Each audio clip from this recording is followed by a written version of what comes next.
সেদিন যে পাটিসাপটা আমি মানে তৈরি করার চেষ্টা করেছিলাম অ্যান্ড পুরোটা যে ফ্লপ গেছিল, তো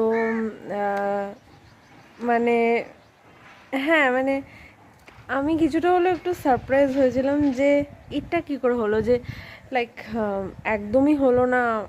মানে তো আই থিঙ্ক একটা জিনিস তো আমি বলবো ফর শিওর, যে পিঠে বানানো নর্মাল রান্নার থেকে একটু কঠিন। বাট ইটস নট দ্যাট কি প্রথমবারে হওয়াটা মানে মানে প্রথমবার চেষ্টা করলে সবসময় আনসাকসেসফুলি হবে। সাকসেসফুল মানে হতেই পারে। আমি যে মিস্টেকগুলো করেছিলাম সেটা হচ্ছে আমি একটু ওভার কনফিডেন্ট হয়ে গেছিলাম, লাইক কেন হবে না।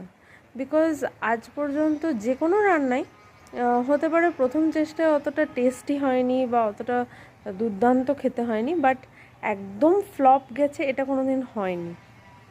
সো আমি ভেবেছিলাম কি ইউটিউবে ভিডিও দেখেছি, তা আমি পেরে যাবো। তারপরে মা শাশুড়ি মাকে মানে মাকেও জিজ্ঞেস করেছি, আবার শাশুড়ি মাকেও আলাদা করে জিজ্ঞেস করেছি। তাই বললাম যে হ্যাঁ, শুনে যেটুকু বুঝতে পারছি হয়ে যাবে। তো আমি খানিকটা ওভার কনফিডেন্ট ছিলাম। সেকেন্ড যে ভুলটা হয়েছে সেটা হচ্ছে যে আমি প্যাকেটের চালের গুঁড়ি কিনেছি। বাট পরে মানে আমার বাপের বাড়ি থেকেও আমি এটা জানতে পারলাম, আর আমার শাশুড়ি মার কাছ থেকেও আমি জানতে পারলাম যে নাকি সেদ্ধ চালের গুঁড়ি হলে নাকি বেটার আতপ চালের গুঁড়ি থেকে। জানি না, এটা একটা ফিডব্যাক পেলাম। তা আমার তো সেই নিয়ে কোনো আইডিয়াই নেই, মানে সেদ্ধ চালের গুঁড়ি আর আতপ চালের গুঁড়ি। আমি প্যাকেটের চালের গুঁড়ি এনেছিলাম অ্যান্ড আই থট কি ওটা দিয়ে হয়ে যাবে, বাট যাই হোক হলো না।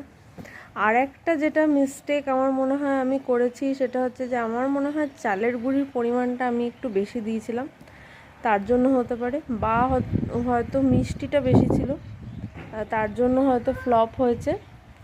আর আরেকটা যে জিনিসটা দরকার, যে এরকম এই পিঠে পুলির ক্ষেত্রে ফিল অ্যান্ড টাচটা খুব দরকার, একবার দেখা কাউকে নিজের চোখে।